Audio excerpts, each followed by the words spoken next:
career for that group, just for the season we had and to finish the way we did. Just such a proud moment in our program history. Speaking of lucky number 7, I mean, how crazy is it that the season prior, it was also a 7 seed that went on to win the CAA championship. What do you think personally that means or says about this conference? I think you just said it. Anybody, in that moment, especially in March, if you're playing your best basketball, our team, our league, how competitive we are, that it's something you can do. You can take that championship home with you if your team's doing the things they need to do to be successful in that moment, and just goes to show the parity in our league as far as where teams are and the challenge. And I think anybody, I'd say Elon should be happy, where they are right now, because I think that kind of that 7 has been a pretty great run for teams right now. So for me, again, we're looking at it like we're even getting a chance to celebrate in our opening game on November 7th. So I think our team is still, especially the returnees, still liking that lucky number 7. Amy, when we take a look at what you've got back, you've got an All-CAA preseason first-team selection and the most outstanding player at the CAA tournament last season in Amaris Baker. Close to 12 points per game, over 4 rebounds, but shot close to 47% from the floor last season. How would you define Amaris Baker, and in what ways has she tried to evolve even more? Amaris, her journey to us is just such a great story. She's a Philadelphia, born and raised, girl. You say that, or woman now, and I think the chance we had to actually coach her last season, and for me to have her back for another season, has been great. She had a journey, and I think everybody's journey is different when we talk about being a player in a program. And for us to have her for 2 years and just to see in the year, she worked and worked and worked, and all season long she was just really trying to master the things we do in a program and really do it the right way. And her work ethic never questioned, is always like the mentality. She'd show up. So to see it kind of, obviously it clicked when it needed to. And I think, that happens for teams in March. To see it just kind of like click and see her do the things she did in the tournament was exciting. But what's more exciting is this year having her back, knowing that those things clicked. And now she's like, you know what, I want more. Like, I want to know more of things that more things to make this team successful. And then having that as your leader, one of your true leaders returning, I feel like I'm pretty lucky, because I'm going to be in a position to have somebody who is here, who's putting the team before everybody else. And when you have your best players doing that, and they set the bar not only by their work ethic, what they do every day, but just how they show up and just their all around personality, I'm excited. I'm looking forward to seeing Amaris continue to have a great final season with us. A run like that has to do wonders for your confidence. And let's talk about another CAA all-tournament selection, Chloe Hodges, back in the fold. What's your assessment of what she was able to do last year and what's next for her? Chloe is that, we always talk about what it means to be a dragon and the different types of personalities that player takes on. And every team we've ever had, a championship team, has that player who is willing to do whatever it takes for the team to be successful.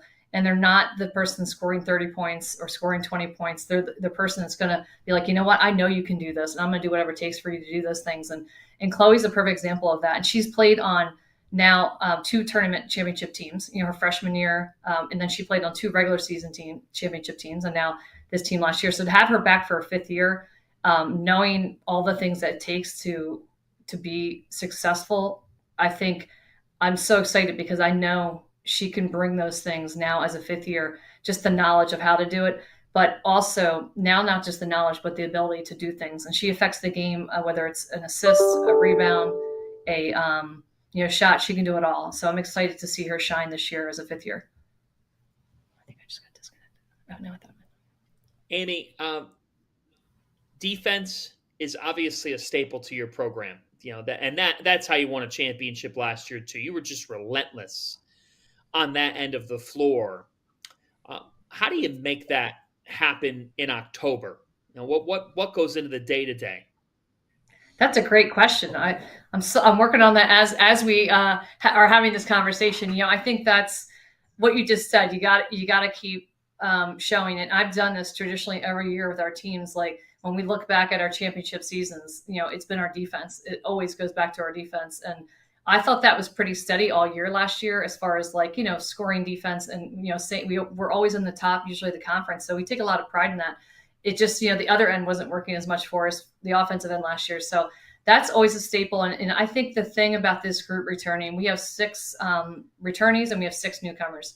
And so that said, that's a lot, and I know teams are saying this across the nation, but what I'm looking at is that has to be our personality on defense has got to be the first thing that we figure out, because I think our team, our returnees know that's a big piece of who we are, but that we have to teach the new ones what that means. What does it mean to play Drexel defense? What does that entail?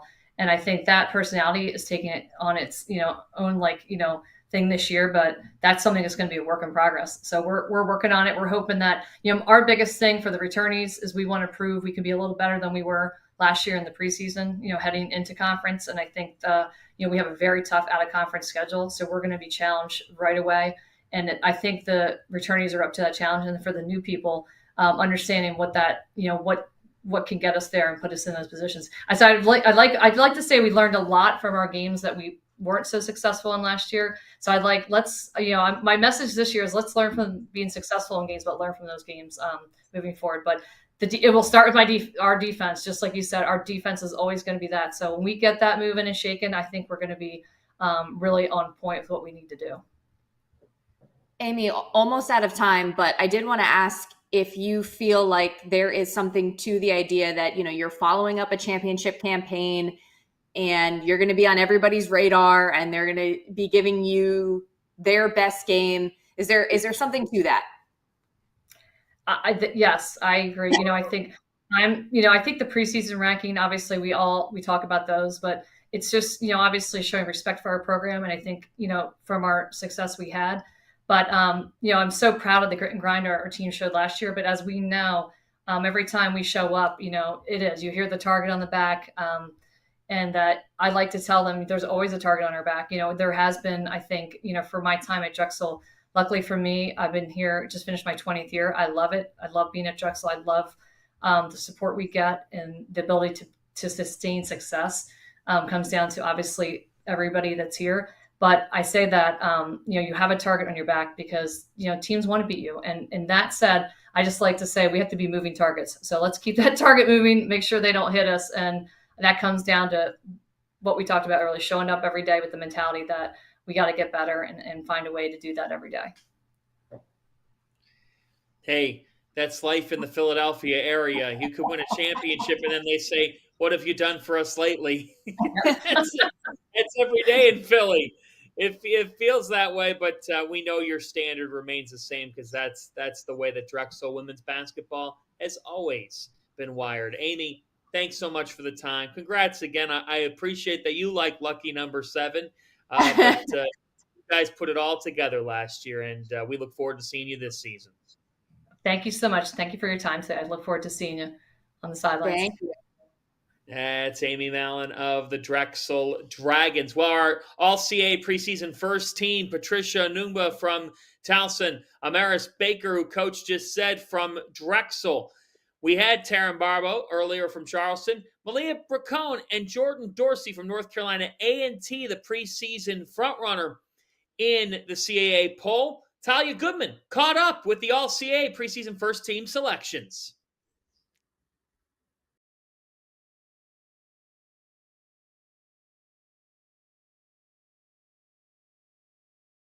All right, I am joined by Patricia Anumba, 5th-year guard at Towson, and Amaris Baker, senior guard at Drexel. For both of you, I guess you were both named to the preseason all-league team. We'll start with you, Patricia. Just what does that mean to you? It means a lot. I mean, it just shows that all the hard work I've put in is being noticed and is continuing to be noticed, and the coaches out there see some type of value that I add to my team. So it means a lot. Awesome. And then Amaris, how about you? What does it mean to you when you found out that you're on it, and now just what are kind of the emotions and the thoughts that come to mind? I'm super, super grateful for it, and it's truly a blessing. Like, I've been playing basketball all my life, so just being in the gym, working hard, and just making the rest of my teammates better and having like coaches who support me and see my value as well. So, I'm super, super, super happy and excited. Awesome.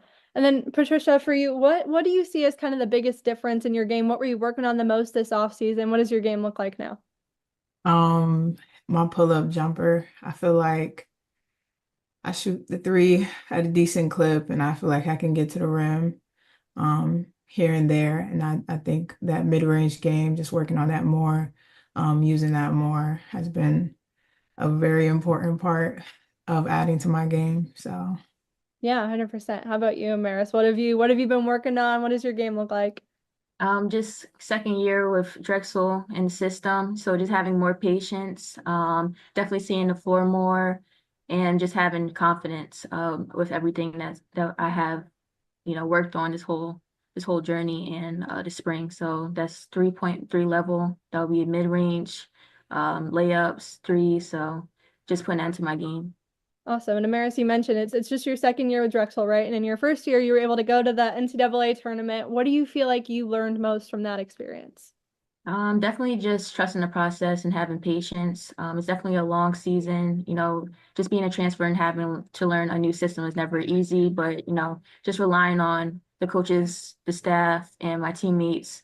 So, I'm doing that again this year and see how far it takes us. You feel like the transition has gotten easier going through this off season? Nothing's ever easy, but it's definitely, it's clicking.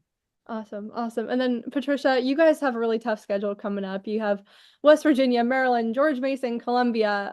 That's a pretty loaded schedule. What are you kind of most excited about seeing all those, challenging programs coming up? I'm just excited to see how we come together. And, we're going to have adversity. We're on the road, I think, the first 5 games. So just seeing how we battle through adversity, how we come together as a team and click, it's going to be early in the season. So just figuring things out, I think, is what I'm most excited to see. We got some new players, so trying to gel together, mesh well together, and, having fun, to say the least.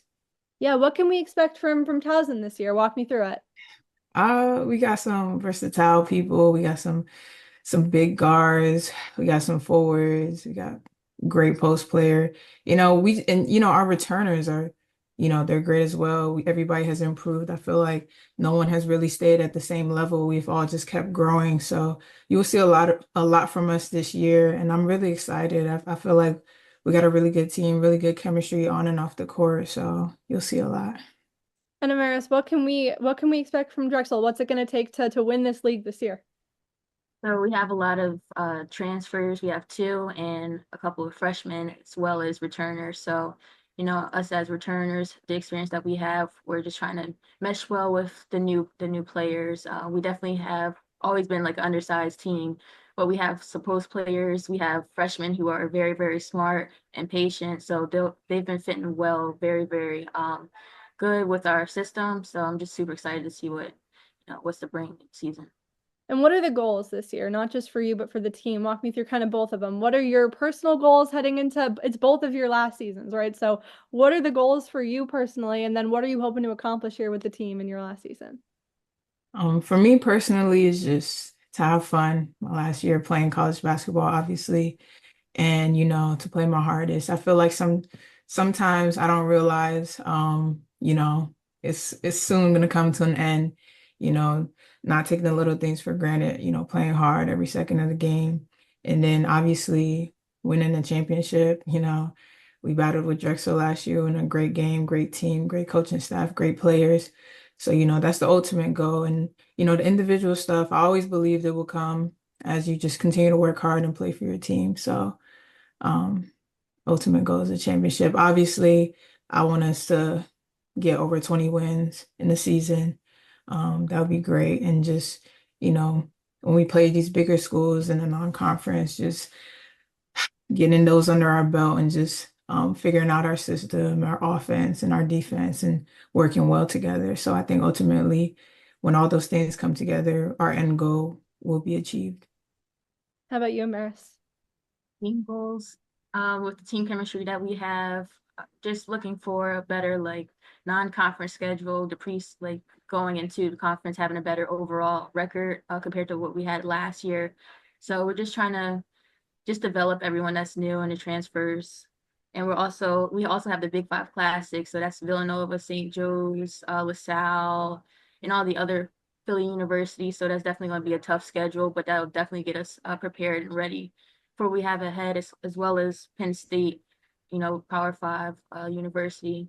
And individual will, like Patricia said, last one, best one. You just want to stay where your feet are and just enjoy the whole process because the years of college have been like rolling super, fast. So just enjoying the journey, definitely, and hopefully we get go back to back. That'll be nice. 100%. And then last thing, real quick for both of you here, being named to the preseason all-league team, how much just motivation does that give you heading into this season? I know we haven't even started yet, but how much motivation is that gonna bring you? Honestly, to be completely honest, it doesn't really matter to me. I mean, winning matters. The awards and stuff are cool, but it it could have been 0 from Towson that got named or 5 from Towson that got named, but at the end of the day, it's who's cutting down those nets in March. So, I mean, I appreciate all the respect from the league and the coaches, but my goal is on winning. Awesome. I would definitely say the same thing. Like you can just tell by my face. But last year Drexel we didn't have any selections. It's not that you don't care for it, you just have a goal and a mission. And none of that matters until, you cut the nets, you get a championship, and you just keep on going until, that season's over. So I'm super, super grateful. Like it's truly a blessing. But we definitely just have that goal of coming, in the conference, doing what we have to do and winning. I love it. Awesome. Well, thank you guys both for coming on. It was great talking to you.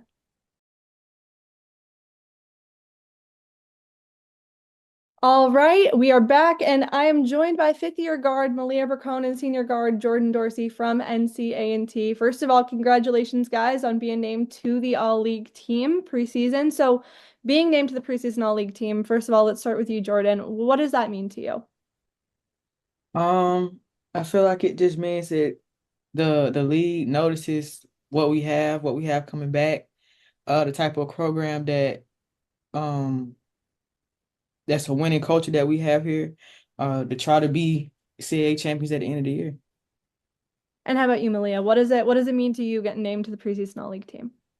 Kind of like to piggyback off of Jordan, like knowing that our hard work and stuff pays off and that we're getting noticed and stuff. So just to piggyback off of Jordan. Awesome. And Jordan, you mentioned how much you guys have coming back, right? You guys returned all 5 starters from a team that went to the WNIT last year, and you're picked first in the league now. So what do you guys have to do to find that success again this year? I think just connecting the last final pieces. Like you said, we got the core group back, and just having those additional pieces that can come and impact the game in the ways that we need, and we'll get it done. Yeah, Malia, what can we expect from you guys this season? Kind of the same passion that we have, just a little more fight in us. We kind of noticed that, we can make it far in the tournament and like our winning season that we had and being able to go to the WNIT and stuff. We just know that what we have core wise and then adding those pieces that Jordan was talking about, it'll help us like have that fight and that grit to just go out there and play hard. And now I want to talk about each of your own games because obviously getting recognized like this at the beginning of the season, very impressive. So Jordan, tell me, what have you noticed most about Malia's game this offseason that she's grown in? Realizing that she's not just a shooter, like she's a 3-level scorer. So say if something not falling, like there's always ways for her to impact the game offensively and especially defense. Awesome. And Malia, same to you. What have you noticed about Jordan this offseason? More of Jordan's like leadership, I would say, just getting everybody to come together and stuff, and then her offensive game, like she's a 3-level scorer too, and just she also knows that like if she can't get anything, like her teammates are there, so she knows she makes some good passes in practice and so yeah, just her like IQ and like her ways of scoring too and her leadership. Awesome. And then obviously you went to the WNIT last year. What do you think you learned most from that experience that you're going to take forward this season? That every game matters. Like even if it's not a postseason tournament, but like even games that's non-conference and before the conference tournament, like every game matters and you should play like it. Yeah, how about you, Malia? Yeah, just every game really matters and that each possession matters, defensively and offensively. And you guys this year, just like last year, you have a really tough non-conference schedule, right? You play North Carolina, Florida Gulf Coast, SMU. Which game are you most excited about? Trying to prove who you guys are, and what are you most excited about? We'll start with you, Jordan. I'm excited about the UNC game. We play them at home, so it's a home opener for us. So I feel like the energy be high.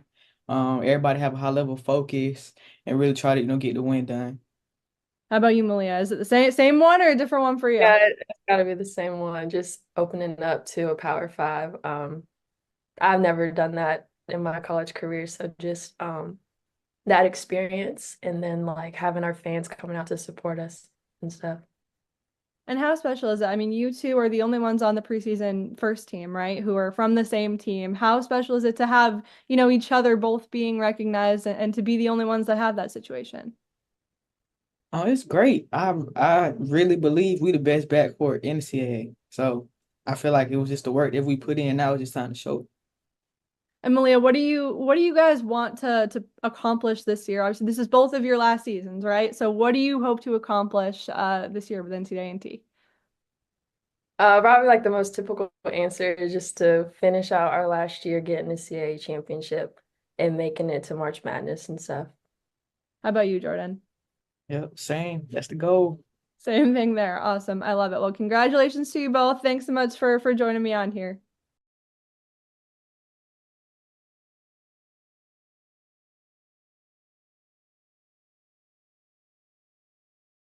Great to hear from the All-CAA preseason first team selections. Welcome back, everybody. John Fanta and Maria Marino. It's great to be joined by the third-year head coach of the Delaware Blue Hens now. We've got Sarah Jenkins with us. Blue Hens coming off a year in which they won 7 CAA games. And I know, Coach Jenkins, you want to keep building on that offensively. A fun group to watch. You surely score the basketball well. Now heading into year 3. What are the priorities in this preseason, and what are you telling your team? To be on here and get this season started. A big thing for us, one of the things that we've kind of been harping on as a staff is that we finally have a core group returning, right? And so that's one thing in year 1 and year 2 that we hadn't had. And so this year we've got, 9 returners. And that's a big deal for us, having people who have been in the system, who have played together, who have learned each other and how they play, and the chemistry is built. And so I'm expecting our group to get out here and do some really great things. We learned a lot of lessons last year. We learned a lot of hard lessons last year. And we had a year where we were right in every game, and there were just some little things that we needed to improve on and just really learn how to win. And so I'm excited to see this group finally click and gel together. Coach, you mentioned having to learn how to win. Can we expand on some of those hard lessons? What are some of those key fundamentals that you hope that the group of returners has taken away from last season and will be able to implement here moving forward? Like just tough plays down the stretch. We had a lot of close games. I think we were 11-20. I try to forget that, right? So I don't even remember. So if you don't ask me what my record was like, because I forgot it, I'm not thinking about it. But we had a lot of tough games.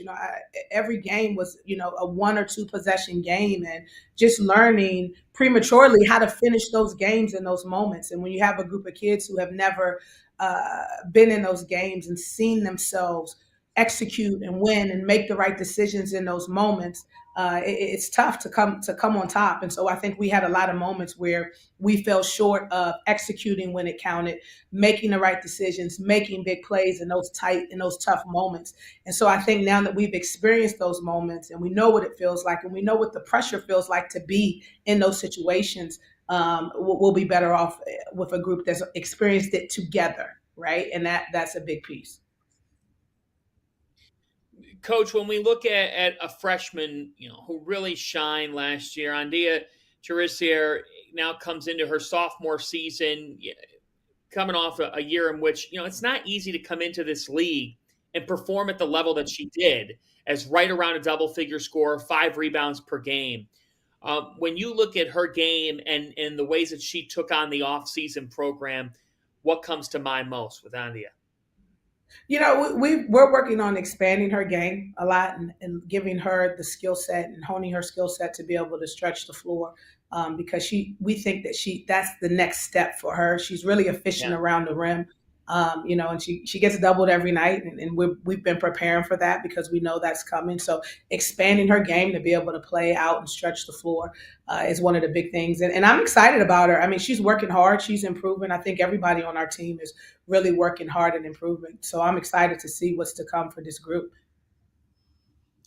Third in scoring offense in the CAA a season ago. And as we've been talking about, just the ability to bring a lot of those players back, bringing back 50% of your scoring from last season. But could you put your finger on somebody that you feel like either, needs to maintain or needs to step up this season in order for you guys to accomplish your goals? I think that's a tough question, because if you ask a coach who lost a lot of close games, I'm going to say everybody, right? But the reality is, we have moments to win, and I think a lot of things boiled down to us with making big shots and big moments, and that has been a big thing for us. We're doing a lot more shooting. Because we get a lot of open shots, and at the end of the day, you got to make some of them, right? And so we had a season last year where we had a ton of open shots and we just didn't make it. And so a lot of focus on my guards this year, just being able to knock down open shots. We get a lot of open threes and open looks in transition because of the pace that we play, and we got to be able to make some of them, and so that has been our focus, getting in the gym, getting shots up, and everybody's in the gym. We do a breakfast club, and we get in and we shoot 2 or 3 times a week and just getting shots up. And so that's a big focus for us for this season, along with execution and chemistry. And we've got to get better on the defensive end. That's been a focus for us. We've got to be a better defensive team, but we got to make some shots. We got to make wide open shots. And that's where we all have to improve. And particularly our guards have to be better in that area. Sarah, you got another all preseason CAA selection in Chloe Wilson. How would you define her impact and who she is as a person? She's I call her a dog, right? She's a hard worker. She's tough. She practices every day. She never quits, works hard. I never have to coach her motor. And so really trying to continue to elevate her game and build her game. And one of the areas she has to get better is being able to stretch the floor, and she knows that. And so we've been working on that. But I mean, she's just such a competitor. And, one thing I can say about our group, and even in our ups and downs of the previous season, we competed every day. And every day I come in practice, and our kids are working hard and they're competing. And that's never something that I have to question, or I come up with to my staff at the end of practice and I'm like, man, we didn't work hard today. Those aren't the conversations that we're having as a staff, because our kids are working hard. They're competing, right? And we just have to clean up some of the little things and make more shots and defend better. And I think we're going to be okay. Sarah, Game 4 WNBA Finals tonight. Who you got? Man, you put me on a spot, but I gotta go with the Minnesota Lynx. My best friend Becky Brunson, college roommate, is the coach there. So that was my college roommate and my buddy. So I'm rooting for her all the way. Let's go. Sarah, we appreciate the time. Best of luck to the Blue Hens this season. And here's to hoping we get a finals Game 5. That would be a lot of fun. Good luck. Thanks, Coach. Thank you, guys. Thank you. Roommate. Coach is your roommate. That's awesome stuff right there. Small world, Maria. It really is. And, you think about people that have made their mark on this game, and that is Charlotte Smith, the head coach of the Elon women's basketball program, the winningest head women's basketball coach in program history. The game-winning shot in the 1994 national title game for her North Carolina Tar Heels. 14th season at the helm for Charlotte Smith. Charlotte, it is fantastic to see you. What is it that you like most about your group heading into this season? Well, first off, John, it's fantastic to be seen. Thank you guys. I appreciate you so much. I'm just really excited about, we've been talking about this year is just playing the game with joy and just seeing my team show up every single day with excitement. When I wake up in the mornings, the first thing I'm thinking about is like, how can I get in here and help my team get better? I'm excited about our youth. We have a lot of young players, a lot of new players on our roster. We have 6 new players on the roster. But I'm excited about what they bring to the table in terms of their offensive arsenal. We've struggled over the last couple of years of being able to score. And all of our first years, they are anxious to put the ball in the hole, and they've done a great job of that. And we have Layla Anderson, a transfer from Mount Olive, who's a high volume scorer. So I'm excited about our offensive team this year.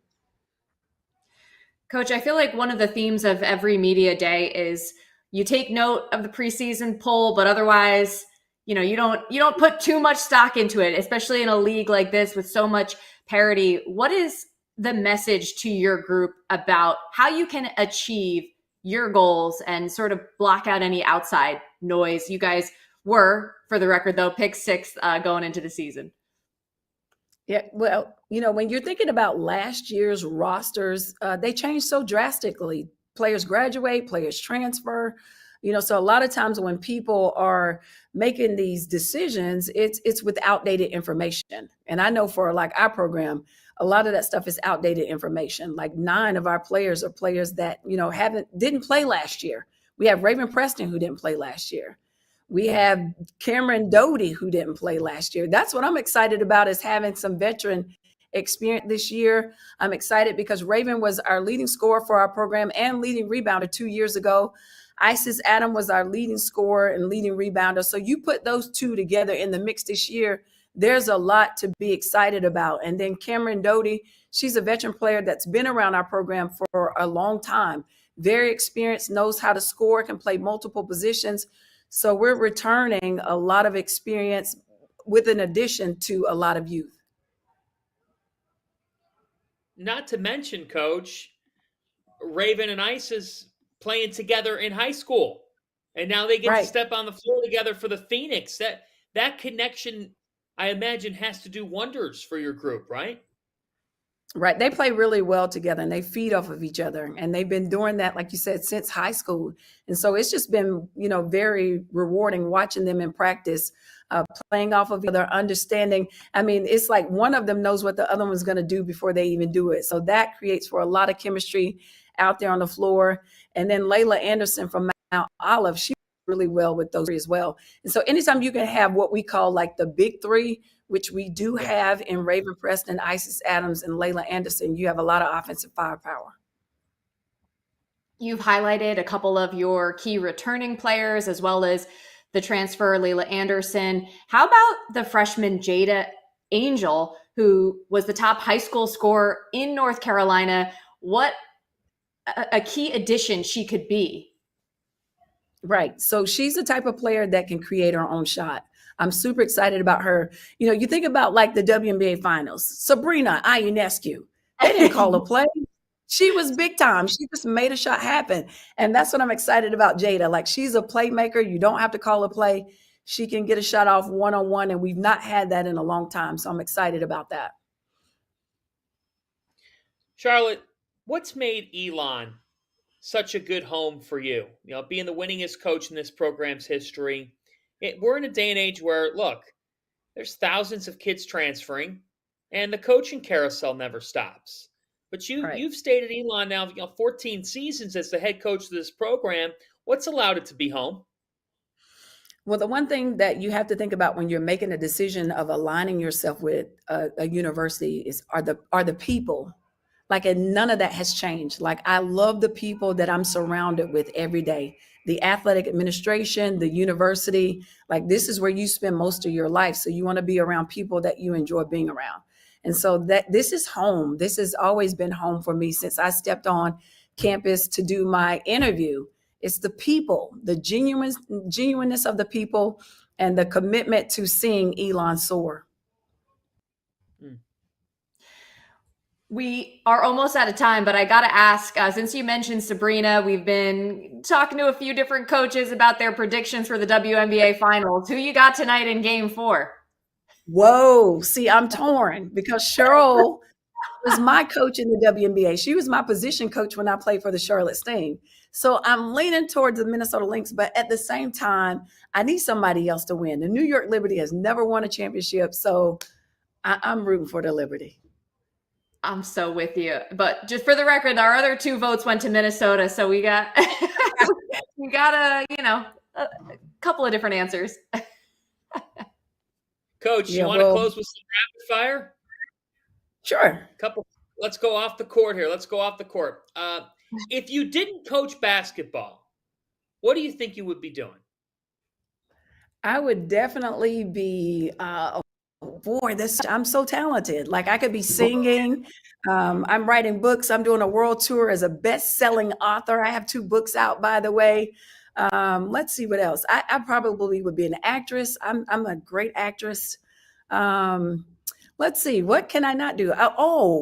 During the pandemic, I had my own cooking show called Chef Char's Kitchen. So I could be like on the Food Network. I like creating stuff. I like home design. I could be on HGTV. I mean, what can I not do? That's amazing. Many talents. Charlotte Smith's show is coming to a network near us. My goodness. Right. What are you cooking up? Well, some of my favorite dishes is the Tuscany Tuscany butter salmon. I love to cook desserts. So I cook a mean blueberry pound cake, mean red velvet cake, you name it. Wow. I'll tell you now, what. If we cover any of your games, should we expect any, treats on the sideline or anything like that? Or you're gonna be focused. Text me and let me know you're in town, and I got you covered. We appreciate it, John and Maria. Yeah. Coach, thank you. Thanks for taking the time. Best of luck this season, and we look forward to seeing you. Thank you, and go Phoenix. There she is. Great to see Coach Charlotte Smith with us. And we head from Elon and we go to the preseason favorites in the CAA poll to North Carolina A&T and their head coach, Tarrell Robinson. And what a story North Carolina A&T continues to be, folks. You think about this program.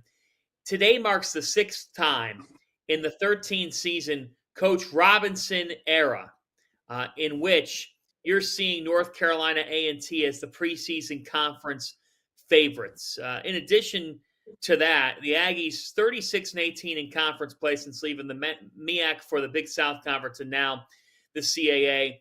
Tarrell Robinson joining us now. Coach, congratulations on being picked preseason number 1. I know every coach says, I don't care about that. I'm ready to win games. That being said, you got a smile on your face, and your group is picked at the top of this league. You have built a standard with your program of winning. Thank you. What goes into that? Well, first, good afternoon. Such a pleasure to be on the field of 68 with you guys. And I want to thank, my colleagues for voting us to be preseason number 1. Our 3rd year in the league, our 1st year we were 10th, our 2nd year we were 8th, and now the expectations are what our standard is here, as you talked about, and it's what we talk about in recruiting, is what we talk about as we go into practice. Like, we're always playing for something here in Aggieland. Also, this is GHO weekend. This is our homecoming. I'm excited that our fans, our alum that are here, get an opportunity to get this great news along with us. I just, truly think that it is a blessing to coach the young women that I have, to have the leadership that we have in our program and in our administration. So this is real important to us and to our program. Coach, it must be nice to be returning a couple of key pieces from your squad a season ago, including the All-CAA selection, Jordan Dorsey, and she's obviously very experienced. You also have the 2-time All-CAA defensive player, Malia Bracone. What do they bring? Can you sort of describe each of them? First, I just watched the interview with them. They're like freaking frat, man. I don't know what's Jordan say one, Malia agrees with Jordan. Malia say something, Jordan agrees with Malia. But they are Jordan is the engine, and Malia is the driver. Malia sets the tone for us defensively. Jordan gets us on the same page offensively. They go as far as we go, as far as they go. Both of them set the tone as far as our standards, as far as getting in the gym, working out, getting in the gym with coaches, watching film. Like, they are the people that emulate what we want our program to be like, and we want every player in our program to be like. So I'm just thankful to have them. And they've gone through this journey as well. These 3 years that we have been in the CAA, going into this third year, they've been the focal point in regards to getting us to where we are today. Coach, how would you define Demaya Tucker and the impact that she can make for your program? The hardest thing that has been for me as a head coach, and most coaches when you have talented young women, is whose hand to put the ball in. And DT has been able to almost like find her own way. I tell her that, I talk to her about, I don't have to run anything offensive for you to score, for you to get a rebound, for you to play defense. And I truly appreciate her selflessness in that. A lot of times our stuff is ran for Malia Bracone, Shania Clark, and Demaya finds a way to make a play, based off how people guard those sets. She's very selfless. She could be, a all-CAA performer herself, and because she gives that effort, every day in practice. Well, Coach, you've also brought in 5 D1 transfers. What goes into, what you're looking for when it comes to somebody transferring into your program, and what kind of production do you expect from those new additions? I think depending on the level of your program, if you have a championship level program and culture, hopefully, you don't need a transfer or a freshman to come in and have to be the reason why you're having that level of success. But to answer your question about transfers, we like to recruit kids that we're familiar with, that we either recruited out of high school and maintained a really good relationship. The other thing is important that, that they want to be here. This is an HBCU. The culture is different. The atmosphere, the vibe is different. And we want young women that want to come and be a part of that, and with the expectations and standards of our program. So the 5 young ladies that you mentioned are young women who have chips on their shoulders, that feel like they have something to prove and want to, in their last year, next 2 years, be in a championship atmosphere. Coach, what I love about your journey is you were at VCU on staff, and before that you're at A&T. And now you're back at A&T. I want to know, one, did you ever think, that day would come where you're in the seat that you're in now, where you're the head coach of this program, when you were an assistant with A&T? And then the second thing is, when you look at that journey of coaching and ending up here, how much has it been meant to be?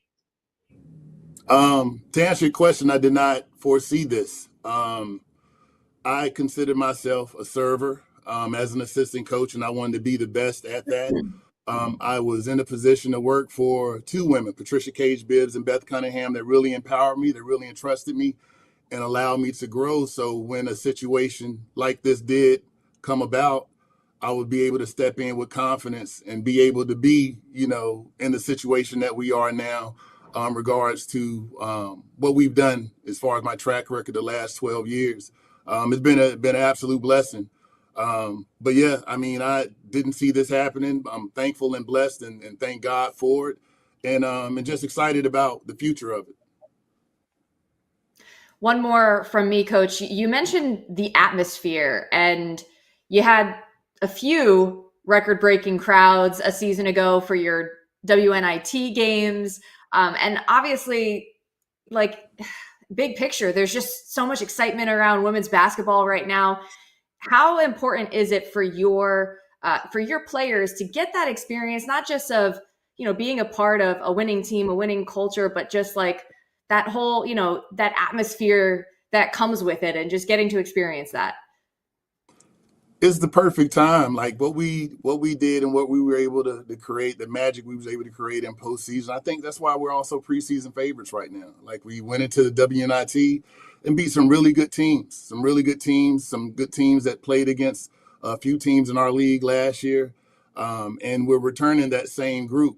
And with that, I think, to your point, our fan base is going to really increase. Like we open up against UNC Chapel Hill. We need everybody in Greensboro to come and support us, so we can, hopefully be able to upset. I think they're the AP 15th ranked team in the country. We want to try to win that game, and we want the home court advantage. And I think the way we finished things in postseason last year in the WNIT, I think we definitely going to have the same level of crowd. Tarrell, how did that game become reality? We played them our first year in the Big South. I think we played them. They're right up the road. It's 45 minutes. We don't need a guarantee game. You guys just come and return to us. We weren't able to get that done the following year. So this is just a makeup of when we played them a few years ago. Man, I think it's hard for you. I'm sure when you call people, hey, you want to play us? They hang up the phone. Yeah, you're right. You're right. A lot of credit. It's hard to schedule when you're in your shoes because people are like, oh, I don't want to deal with them. That's all right, coach. The lights go off when you make that call to those teams. Those high majors are like, I don't want to play A&T. I'm not going to get my ass kicked. I mean, let's talk really. Like, you got to credit UNC for saying, you know what, we will take them on at their place. I think that's great for women's college basketball. I do too. And I mean, they're a very, tradition, of success program. I'm sure they'll play anybody. And that is why, for us, why we didn't want a guarantee game. We want our fans to bring a team with such rich tradition into our gym in Corbett Sports Arena. Well, Coach, we look forward to that. We look forward to this season for you. Congratulations on all the success. And Thank you. Can't wait to see your star power on display. And love that Aggie Pride cap. That is sharp.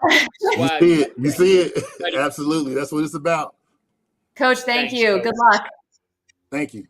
Take care. Tarrell Robinson, he's done a marvelous job at the helm of North Carolina A&T. Now let's head to Jersey. Let's head to Monmouth. All right, take a little trip near the Jersey Shore. Cait Wetmore has been named the 10th head coach of the Monmouth program and takes over after previously serving as the associate head coach down in Charlotte.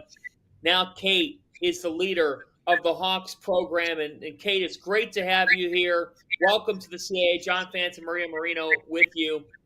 Coach, what is it about Monmouth that made you say, you know what, this can be my head coaching job, and this can be a place I can succeed in? Well, it's great to be here, first of all, so thank you guys. I'm from Jersey originally, so Monmouth was a place I've always known and has a great reputation. I think the location was a huge draw. We're at the beach. I live a block from the beach, so it's like a 5-minute walk, which is amazing. And honestly, our athletic director, who I knew from a decade ago at Greensboro, really kind of sold her vision. And I could see it in every piece of this department and this university and the support from the president. It just felt like a job with a lot of support, great resources, a great location, and a great conference.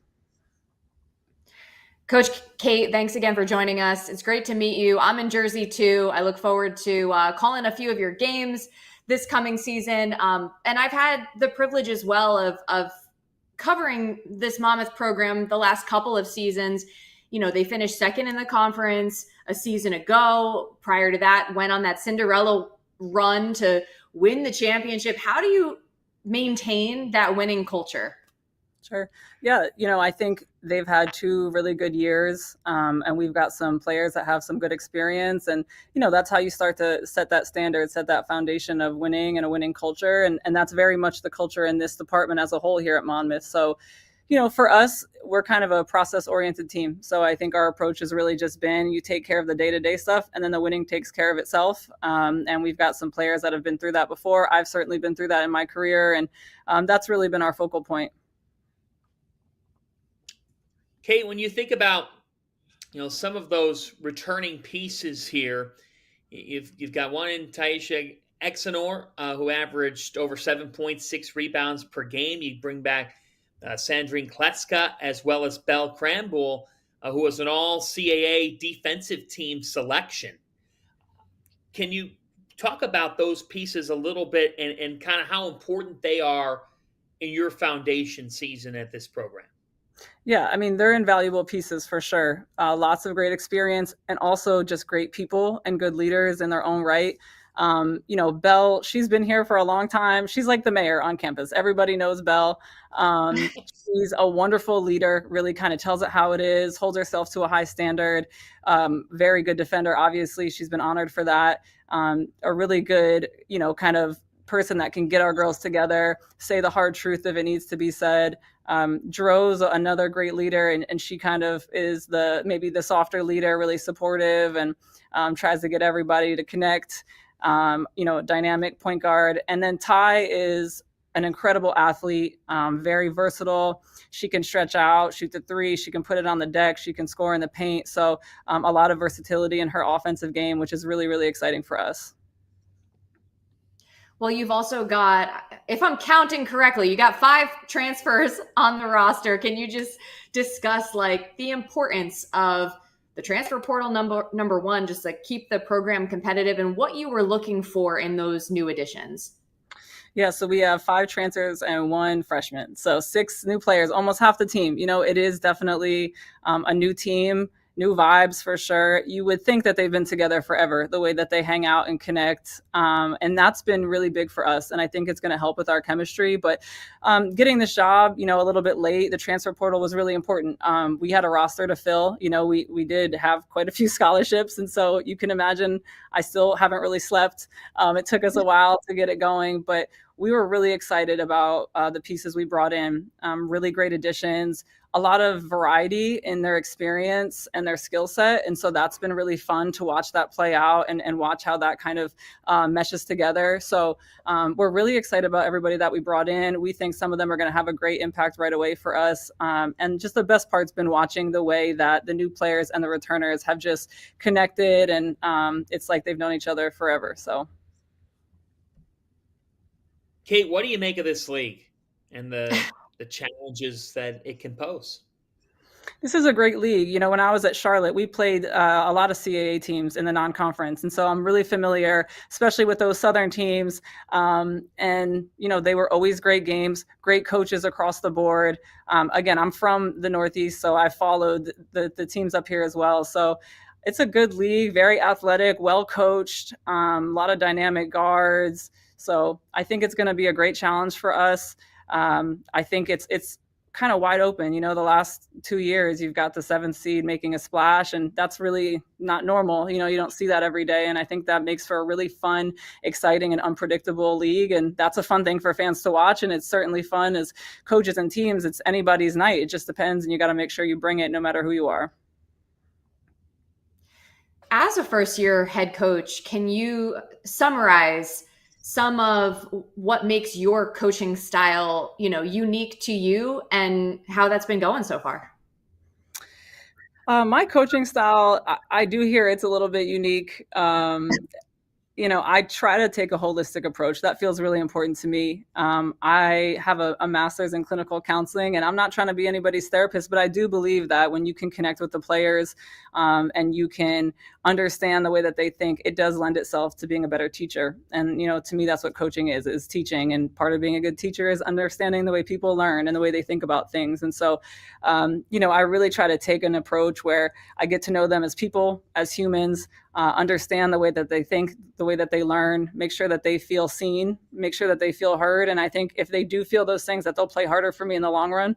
So of course I'm hard on them on the court. And a lot of this is X's and O's. Certainly it's strategic and it is basketball, but I think a lot of it this day and age is about feeling connected with your players, getting them to play hard for you. And I think the way to do that is to really care about them as humans first and make sure that they feel like they have a place here, they feel valued. And I think it's easier to get them to play hard that way. John, if I could just do a quick follow-up, because a lot of what you described was about the sort of human aspect of it, but you do mention also the X's and O's. So if you could sort of list a couple of like key things that you have been instilling from a fundamental standpoint for the team. Yeah. I mean, that's the fun part, right? The basketball part, that's the fun part. I do think we have a lot of versatility. And so we've been having some fun with our offense, playing a little bit more stretched out. And I do think that we're athletic. You know, we've got a lot of athleticism in our 4-3-4 spots. So we certainly want to get up and down. We want to play fast. We place a lot of emphasis on our transition game. So, you know, you can expect that we're going to play a fast pace on offense, you know, stretch some people out. We've got some versatile scorers, and so capitalizing on some of that as well. Cait, is it pork roll or Taylor ham? I just had this argument with somebody else. It's Taylor ham. It is. It is. And I just can't have that argument right now because I got in like a 20-minute argument with someone last weekend about this, but it is pork roll to me forever. It is. It's Taylor ham. Yeah, it's Taylor ham to me, but everybody down here says pork roll. They say it's pork roll forever, and I'm like, up where I came from, and in New York, they call it Taylor ham. So right. Well, I'm trying to say it'll be. You got to, because it's a debate that will go on forever. And I just don't need to eat. I don't need to eat it either. So I just don't. Well, don't bring that's true it to too. me. Yeah. Yeah, but you will have a Jersey bagel. I do have them occasionally. Yes. and I have pizza when I go into New York. So. Do you get down the shore? Do you get to the shore much? Yeah, so I'm really fortunate. I live a block from the beach. And so to be honest, it's such an amazing blessing because after work, I can call recruits as I walk on the beach. And that's like the best thing ever. You know, I think it just kind of helps with your mental headspace sometimes and just like a nice peaceful place to do some of your work, or I go there early in the morning, meditate, do my little thing. So I think it's helping, you know, keep me sharp for these players and for, you know, the tasks at hand when you're a first-time head coach. So I feel really blessed. Well, we're blessed to have you in the CAA and excited to have you in this conference this year and look forward to seeing you in West Long Branch and throughout this league, throughout the season. Cait, congratulations on this job and good luck in year one. Thank you. I appreciate it. Thank you. It's the head coach of the Monmouth Hawks, Cait Wetmore, joining us. We go from Monmouth to William and Mary. Erin Dickerson Davis enters year 3 at the helm, a 12-6 record in the CAA last year, matching the program record for league wins for the second season in a row, finishing 5th in the conference. First time in program history that the Green and Gold won 10-plus conference games in back-to-back campaigns. So Erin Dickerson Davis, the third-year head coach of this program, joins us now. So Erin, when you've had that consistency, and it's great for you to join us, we appreciate the time. When you've had that consistency, what goes into year 3, and how do you keep the complacency out and the rise continuing? Yeah, you know, this year, I don't know how much we're going to have to deal with the complacency just because I don't think we were very happy about how our season ended last season. And I think that has been sparking us throughout the whole postseason, starting in April when we started back after our season was over, all the way until now. We have 6 new players. They have come in ready to go with great energy, and our veterans have done what veterans do, and they have completely taken ownership of this team, and more so the culture of this team. They decided that they wanted this to be a certain way, and they attacked it, and they live up to it every single day. And so more than anything, I'm just really proud of where we are, and I know that they'll continue to fight throughout the ebbs and flows of the season. Looking at the newcomers that you have brought in, Coach, the average height of the team has gone up significantly from, 5'9.5" or so a season ago to now over 6'1". I mean, it might sound simple, but how important is that? It's very important. We have done a decent job of scoring in the half court, but we have not done such a great job rebounding. So I do hope that all of this newfound height that we have here with the tribe will help us in that statistical category that we just can't seem to figure out so far. So they've been great. They've been ready to work, and I mean, I'm really excited to see how those newcomers do this season. Erin, let's talk about the All-CAA preseason second team selection and Bella Nascimento, your senior. What is it about Bella that makes her unique? I mean, Bella is a three-level scorer, you know, in its truest form. She has worked all offseason on her three-point shot, which was okay, but she wanted it to be better. She wanted it to be more consistent. She's also worked all postseason and preseason on finishing around the basket. And so that just makes her a very deadly and prolific scorer, you know, being able to score at all three levels, whether it be against zone or against man. You know, she had a great year, but we are expecting a lot out of her this year, especially just because she's so versatile on the ball, off the ball, whatever we need her to do. So we're excited to see this work that she put in translate on the court when games start. Coach, you also returned Cassidy, who was a CAA All-Rookie team selection a season ago. What is next for her? What are you looking for in terms of her development? Yeah, you know, Cassidy is one of the greatest winners I have ever coached as an assistant, as a head coach.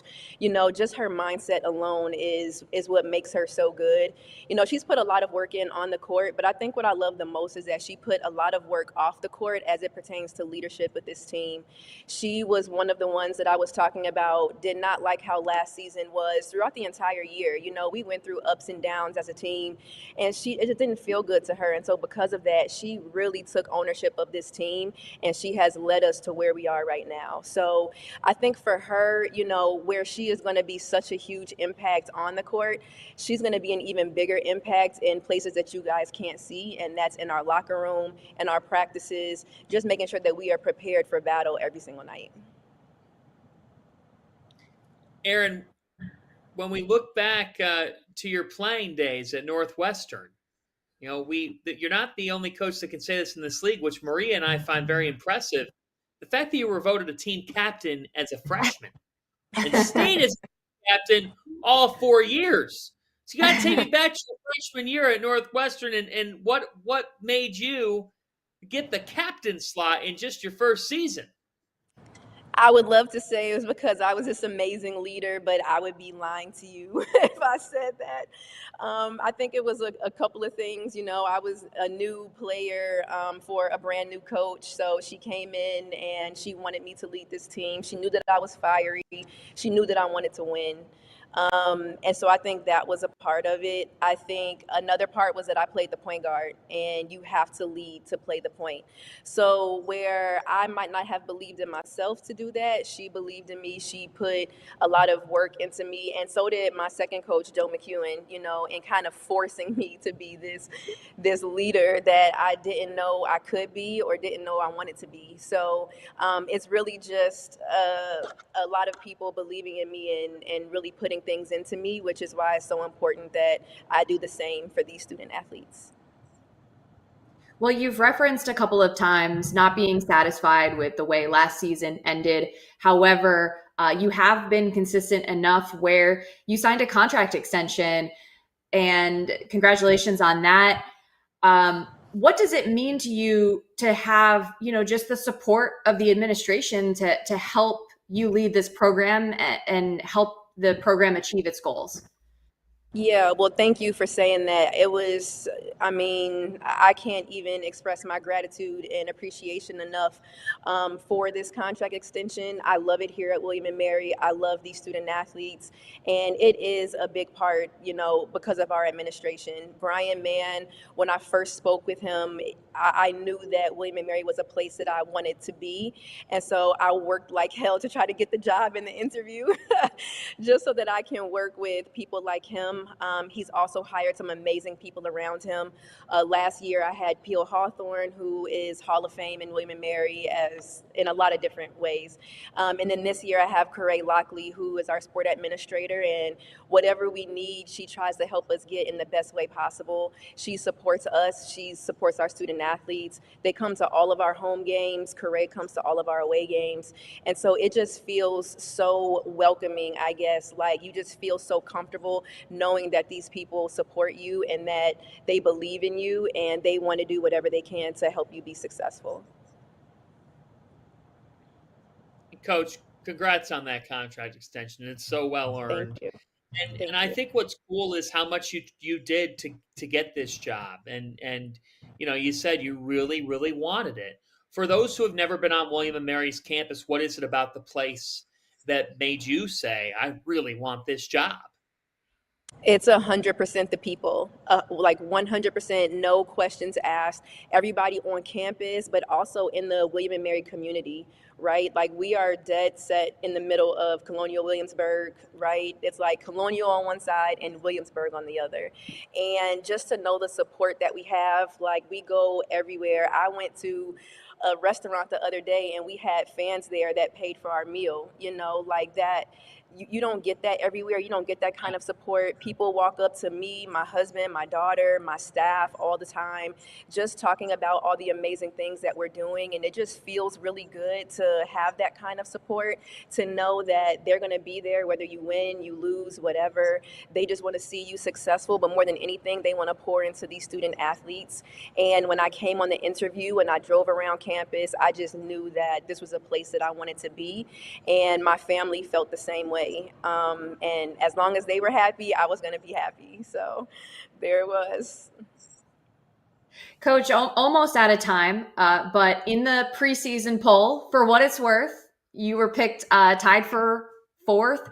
What are a few keys that you feel your team will need in order to accomplish the goal of finishing at the top? The biggest thing is toughness, and the second thing is belief that you belong at the top, right? Since I've gotten here, I kept saying, like, we're not just William and Mary. Like, that narrative of William and Mary being the smart school with the smart kids that don't really care about basketball, like, all of that is, like, dead and gone. You guys can be brilliant and ballers at the same time.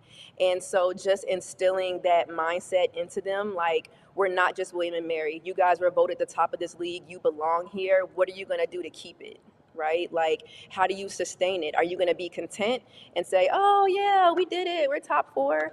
Or are you going to say, okay, we're gonna make sure that we maintain staying at the top of this conference? So it's going to take toughness, but more than anything, it's going to take that champion mindset to be gritty every single day. We know this is a tough league, and it's going to be difficult every single night. But if we can stick together and be tough, we'll be okay. Well, Erin, that toughness, it's easy to see how much you've got that in your program, and you just keep on rising and more to come from the William and Mary tribe. Really appreciate you, Erin. Thanks so much for joining us, and best of luck here this season. Thank you, guys. Thank you. Dickerson Davis, the head coach of William and Mary. And to round it out with our teams, we got CAA Commissioner Joe D'Antonio coming up in a few moments. But before we do that, welcome in the second-year head coach of the UNCW Seahawks, Nicole Woods, who brings so much energy every single day down in Wilmington, is joining us now. Coach Woods, it is great to see you. How is life down in Wilmington? How's the beach? How's your team? John, you already know that our beach is better. So let's just you know that firsthand. Is that accurate? Yes, it is. Maria, it is. Okay, Wilmington, North Carolina is a beautiful, beautiful place. Well, look, all is well here. Thank you for asking. Just wrapping up practice today. Had a great day, and we're ready to play. I can't believe it's almost November. We're getting ready to start up with scrimmages and all of that good stuff. So our girls are super excited. Coach Woods, thanks again for spending the time. Obviously, last season you finished tied for 12th in the conference. How do you envision your program being able to take the next step?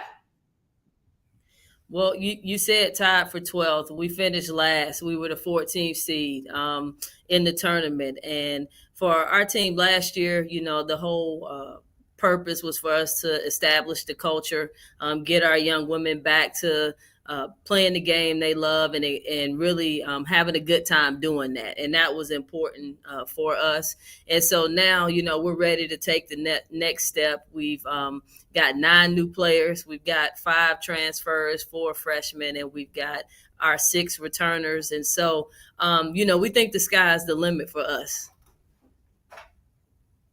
Coach Woods, you have an All-CAA preseason second-team selection in Taylor Henderson. I know how proud you are of her. Obviously, preseason honorees don't mean results. You expect those results to happen.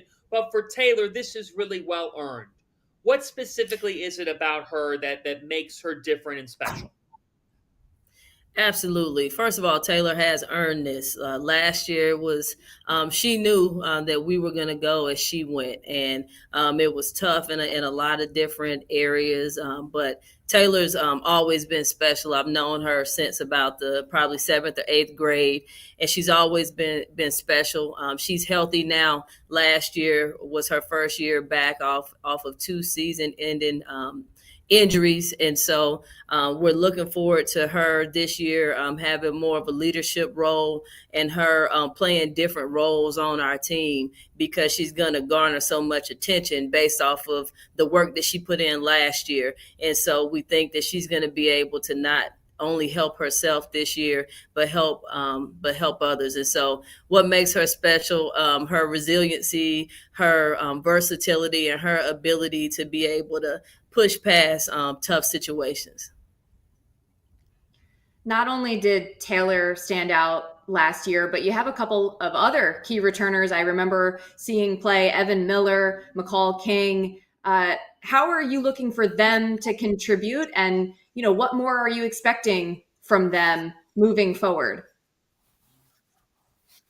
Oh, hold on a moment. Seems like we lost Coach for a second. Wait to get her back, John. Yep, we'll look to get Coach Woods back here in just a moment. You could tell her energy, though, Maria. As we're mid-conversation with Coach Woods, the record was what it was last year, but it does feel like UNCW is ready to make a leap forward under her in year 2. Yeah, absolutely. I remember late in the season, I actually covered a game, UNC Wilmington against Monmouth, and I'm not kidding. I remember watching Taylor Henderson along with a couple of the other players and thinking there's a lot of talent here. And I think it's now just time to put it all together. And Coach Nicole Woods also mentioned a few transfers, a few freshmen. So I think this ceiling for this team is going to be much higher this time around. Yeah, I agree with you. And I think what Nicole's doing is, first off, she's brought an energy to the table that's different down at UNCW. Secondly, she's got versatility on her roster. Taylor Henderson's one, but Evan Miller's experience. McCall King's a good leader. Look out for Jania Hall, transferring from Monmouth. I mean, you've seen Hall play. Jania's going to have a big year for this program. They're going to expect her to be a double-figure type scorer. And then you go to Alexandra Zalea, transferring in from North Carolina. To be able to get someone who was at UNC, that's a really, really nice add to be able to get Zalea from UNC.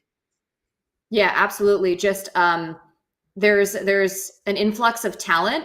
And going back to Hall for a second, just because, as you mentioned, I did get to see her play a ton of games, and she was the 6th player of the year last year for the CAA. So I am curious, will she be coming off the bench again? Will she play a starting role perhaps? But what I really appreciated about her game was her ability to create her own shot. And then also what that did in terms of her being a clutch player, made a lot of clutch baskets down the stretch. So I'm looking for more of the same this year ahead. Again, in the CAA preseason poll, it's North Carolina A&T at the top of the table with Drexel, the reigning conference tournament champions, coming in at 2nd, Towson at 3rd, Charleston, William, and Mary tied for 4th. Let's welcome back Nicole Woods. Coach, we got you back here. I think, Maria, you were about to fire away to Coach Woods. Yeah, Coach, it's good to have you back. I was just trying to ask about some of your other key returners. I remember seeing Evan Miller play last year, McCall King, and just how you're looking for them to continue to develop. Yeah, I apologize for our technical difficulties, but Evan Miller, McCall King, the list goes on. Mary Ferrito, Corey McLaughlin, all of those young women are back as well, and we're really looking forward to them being able to play their roles. There were a lot of players last year that had to do things differently than what they normally would do. Because of our lack of numbers and lack of folks at certain positions. And so Evan's a fifth-year kid. Seems like she's been here for 10 because she's been here so long. And we're looking forward to her being able to go back to her natural position, as well as Mary Ferrito. So those are like my culture crew. They really hold down the locker room and kind of are the ones that set the tone for how we do things. Coach, before we had welcomed you back on, we were talking about Jania Hall and just what she can bring. A champion, a winner. How much do you see those characteristics in your practices every day? Oh, absolutely. Every day. Nene, as you know, John, we have our 212 thing. I guess it's like a competition that we do every week of practice, and we chart the things that kind of might not show up in the stat sheet, like making an extra pass or getting an offensive rebound, kicking it out for a three, a lot of things like that. And so, Nene's won it twice now. That's just the type of player she is. And one of the biggest things that was important for us when we were bringing in a point guard was someone with a winning mentality. Our 6 P's of progress, posture is one of our P's, and it's a posture of winning. And it's something about knowing you got somebody that really can run the ship and steer the ship. And when you need somebody to just go score a bucket, that's a primary ball handler. That's been Nene for us. And so we're super excited for her and for all of Seahawk Nation to be able to see what she can bring this year. I second that as far as what Jania can do when you need somebody to go get a bucket. Got a chance to see her play quite a bit last season. I'm curious. I don't know if you can share, but you mentioned 6 P's of progress. Can we know what those other P's are? Absolutely. The first P is passion, playing with the excitement. You get to play the game that you love. The second P is positivity. I'm very much a glass half full type person instead of glass half empty. We do a lot of positive reinforcement from positive touches, things of that nature. Perseverance is big for me. I put our players in a lot of tough situations so that when they're in tough situations, they know how to push past that. Principles is our 4th P, and that's not just our defensive and our offensive principles. Is our character, being respectful. Every one of them, when they went to John at practice, introduced themselves, thanked them for coming, and I didn't tell them to do it. That's just who they are, and that's what we do. And so that's big for us. Posture, as we talked about, a winning posture. The majority of the players that we brought into our program this year had either won a conference championship, state championship in high school, AAU national championship, some type of winner, because I believe in life, you're either a winner or you're a loser. And so we're trying to build our program back to winning status. And then our last P is philanthropy. That's a nice fancy word for giving back. And so we do a lot of service, but we also give of ourselves to each other. So we talk about giving up a good shot to get a great shot, we over me. And that's philanthropy in our view. Coach Woods, we'll wrap with this. There's such a great energy down there at UNCW, and we can tell that the excitement at your program is on the rise here heading into year 2. How would you describe the vibes right now around Wilmington, and what is it about UNCW that, as I learned a couple weeks ago, that makes this place one with great potential?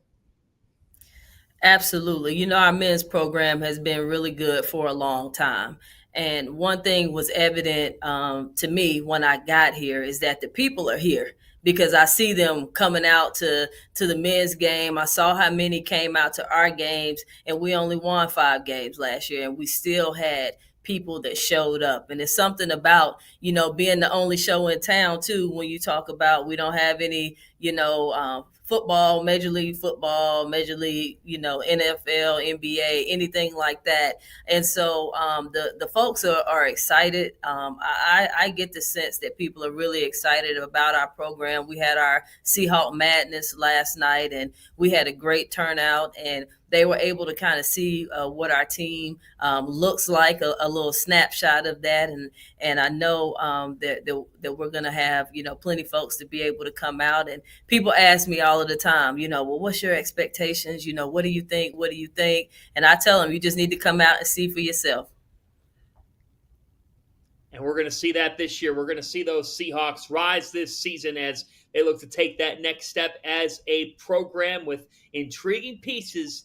Nicole Woods trying to put that puzzle together in year 2. Coach, great to see you, and best of luck this season.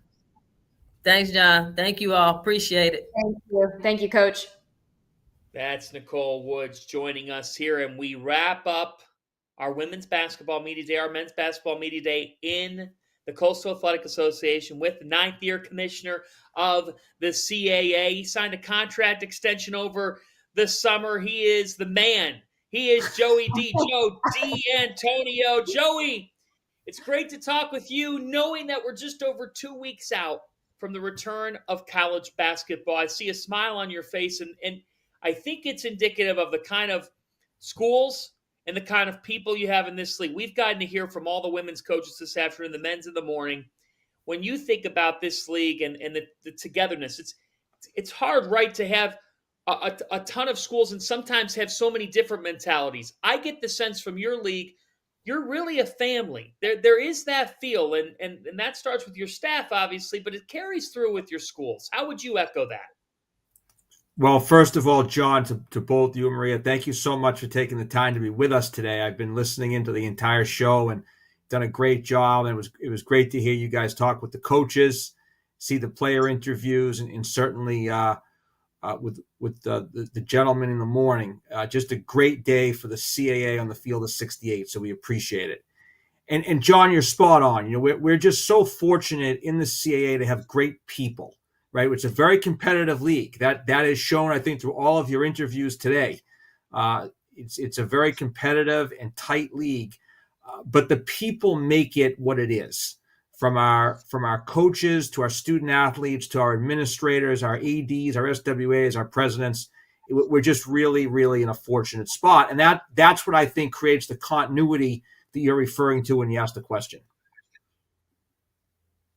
Well, Commissioner, thank you. It's a pleasure to have been with all the coaches today on the women's basketball side. And John mentioned the contract extension you signed over the summer. Congratulations. 5 years puts you or keeps you in the role through 2029. I guess what I want to know is, what keeps you staying around? We hear a lot about the challenges of the current college sports environment. So can you just sort of speak to that and your impressions of the future of the game? Yeah, I appreciate the question. Thank you. So I practiced law for approximately 2.5 years with a small law firm in Boston. February 14th of 1997 was my first day working in college athletics on campus at Providence College.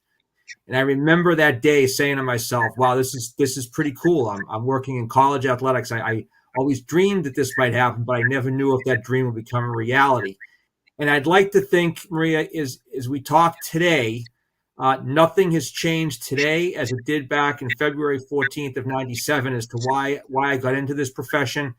And it's really, if you boil it right down, there are very few professions around the country where you can say each and every day that you're having an impact on the lives of young men and young women, helping them establish the foundation to hopefully secure their goals and dreams. And I think anytime you have a chance to work in higher education, anytime you have a chance to work as a teacher, anytime you're in a profession that gets to touch the lives of young people, that's a pretty special thing. So, there's a lot of crazy things that go on day in and day out in our profession, just like there's a lot of crazy things that go on in everybody's lives. But if you just take a step back and you think about what's most important, the fact that we have a chance to have that kind of an impact on the lives of young people is what's most important. Joey, the last 2 years of the CAA women's basketball tournament, it was a 7-seed Monmouth and it was a 7-seed Drexel. Never seen a race for a 7-seed, but almost feels like there'll be somebody saying, we got the 7 in this league. But the coaches have all said it. You show up to our nation's capital for your wonderful tournament down at that beautiful center in D.C. They do a great job. And you just feel like it's anybody's ball game. How would you reflect on that and what it's been like the last 2 seasons to see the madness of March on Selection Sunday in your championship?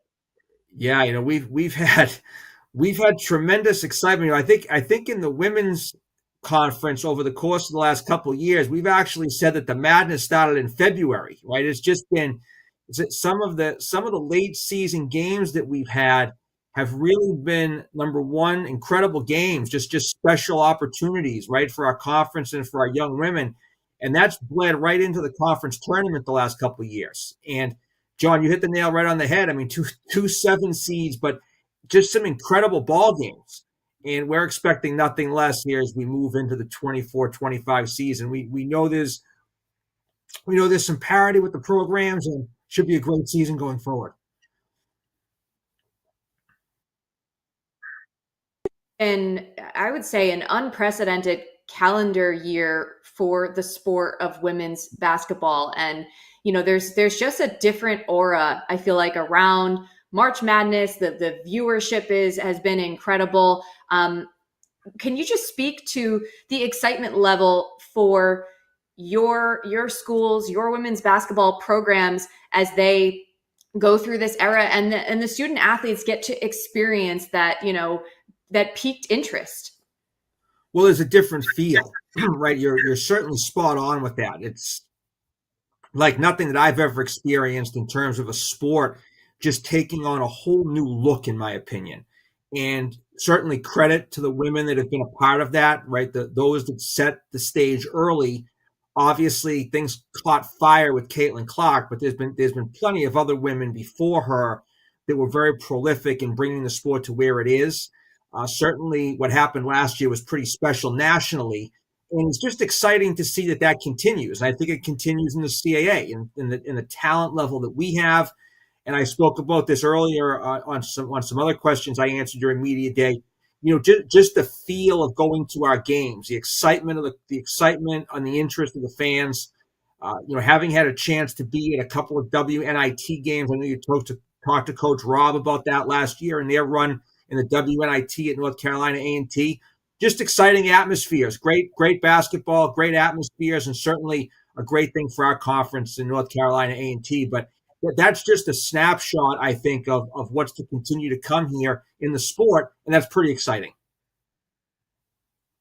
It really is. It's an exciting time, and in this league, I think we talked about it when we started, where you've got that camaraderie. You have such a love for this sport that we love, basketball. But Joy, what I love about your league is you could be in Boston one night, right? You could be in Wilmington the next. You could be in Charleston. Heck, we were together in Bowie's Creek with a massive camel staring us in the face. Students galore. There's so many unique campuses here, ranging from HBCUs who have unbelievable history for what they've been able to bring to this landscape, to just institutions in the Northeast that have rich history themselves. I think that's what's so cool is when you're going around this league, every campus has a difference, but when you walk into each arena, it is, we're here to win and to get it done at a high level, and you've got to come in our house tonight. Yeah, John, we're so fortunate in an era of college athletics where it's not an easy time right now. There's a lot of pressures on our coaches, on our athletic directors, on our presidents. But I try to instill this. We've really created something special here. We have a great group of schools. Now, those schools stretch from Northeastern to, as you said, College of Charleston. So there's a little bit of a geographic gap, and it's created some challenges. There's no question about it. But amongst those challenges are the really neat things that you just talked about. There are some special all special campuses, great places to be, great places for our student athletes to experience a lot of different things other than just the opportunity to compete. And it's that level of, I'm going to almost call it an intricacy, right? That makes while the challenges are there, I think we've been able to overcome those challenges and will continue to overcome them because the pursuit of what we're trying to accomplish is so much higher than the challenges that are there. And that's what's really important in the end. I mentioned, being able to help young people. That's certainly at the top. And then part of that is what we've created as a special conference.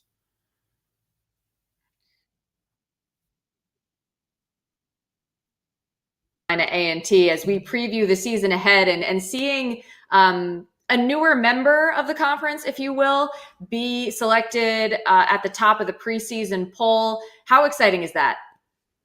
I just love Coach Rob. I love what he's all about. I love what he does with his program. I just love who he is as a person. I've had a chance to go to dinner with him and his wife, just get to know them a little bit better. They're just special people. And when you have a chance to sit with him and kind of pick his brain, just not only on basketball, but on life, it's not surprising that he has his program where it is. He certainly has the respect of the young women that are part of his program.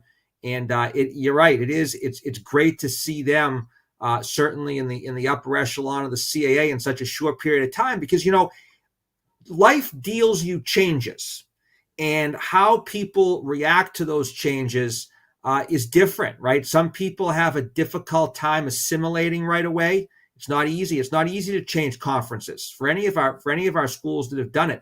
We've been very fortunate that those schools that have come into the CAA have done a really good job adapting almost immediately. But when you look at what Coach Rob has done, he's almost taken it to a different level. So it's certainly exciting.